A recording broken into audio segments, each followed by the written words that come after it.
Hello friends, welcome to Tara Ma reiki and twin flame journey. তারা মার কাছে আমার একটাই প্রার্থনা যে আমার যত বন্ধুরা টুইন ফ্লেম এবং সোলমেট কানেকশানে আছে তাদের প্রত্যেকের রিউনিয়ন হোক। বন্ধুরা, আজকে পূর্ণিমা। প্রতি মাসেই পূর্ণিমা, অমাবস্যা এবং বিশেষ কিছু তিথি থাকে। তো যারা টুইন ফ্লেম এবং সোলমেট কানেকশানে আছে, এই বিশেষ তিথিগুলোতে তাদের কারোর ঘাড়ে, কারোর মাথায় একটা হেডেক যাকে বলে, মাথা ব্যথা হতে থাকে এবং সেটা খুব তীব্র হয়। মেডিসিন না খেলে সেটা কমে না।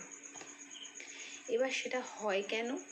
সেটা হচ্ছে, ধরো তুমি ইনার ওয়ার্ক করছো, কিন্তু তোমার যিনি পার্টনার আছেন, ডিভাইন কাউন্টার পার্ট, সে হয়তো কোনো রকম ইমোশনাল ব্যাগেজ ক্যারি করছে, অতীতের যে ব্যাগেজ আছে সেগুলোকে সে ক্যারি করছে ইমোশনালি, বা তার হয়তো কোনো থার্ড পার্টি কার্মিক সিচুয়েশন ছিল, সে সেটাকে এখনও সেটার জন্য সে খুব কষ্ট পাচ্ছে, সেটা থেকে সে বেরিয়ে আসতে পারছে না।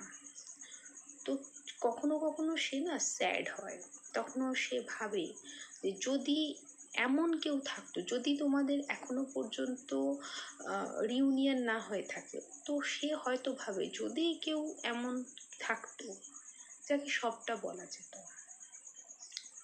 তো এই সব তিথিতে ইমোশনাল ব্যাগেজ খুব তীব্র হয় যারা টুইন ফ্লেম এবং সোলমেট কানেকশনে আছে। যেমন তন্ত্রক্রিয়া কিছু বিশেষ তিথিতে করলে যেমন খুব এফেক্টিভ হয়, বা যাদের দেখবে বাথের ব্যথা আছে তাদের যেমন একটা তিথি নক্ষত্রে ব্যথা হয়। যেমন যদি কারোর এরকম ব্যাগেজের সমস্যা থেকে থাকে, ইমোশনাল ব্যাগেজ থেকে থাকে, তারও কিন্তু এই তিথি নক্ষত্রে এগুলো বাড়ে। এবার তুমি তার কাউন্টার পার্ট, তোমাকেও কিন্তু এই সে যত দুঃখ পাবে, সে যত ড্রেনেজ হবে ইমোশনালি, যত সে ড্রেনেজ ফিল করবে, ততটাই কিন্তু তোমার শরীর, তুমি হয়তো ভালোই আছো কিন্তু তোমারও নানা রকম ব্যথা বেদনা এগুলো এই সময় জাগার দেয়। করতে কি হবে? এক তো থার্ড আই ইমব্যালেন্স আছে, থার্ড আইকে ব্যালেন্স করতে হবে। দুই হচ্ছে থ্রোট চাকরাকেও কিন্তু ইমব্যালেন্স আছে, যেটা ব্যালেন্স করতে হবে।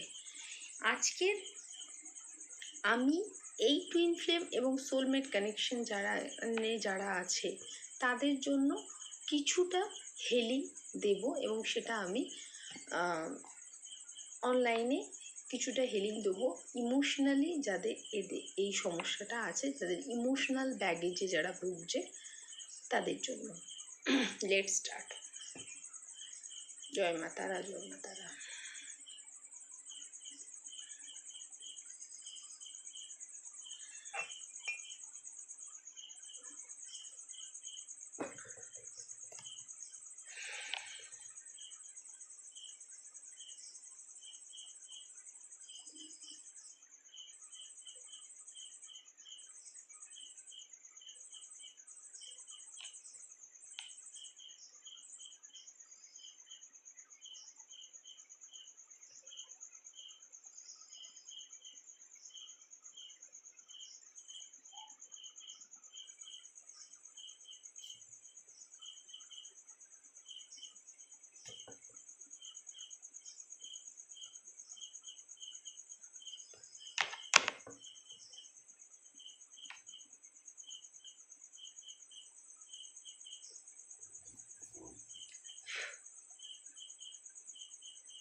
Thank you for watching.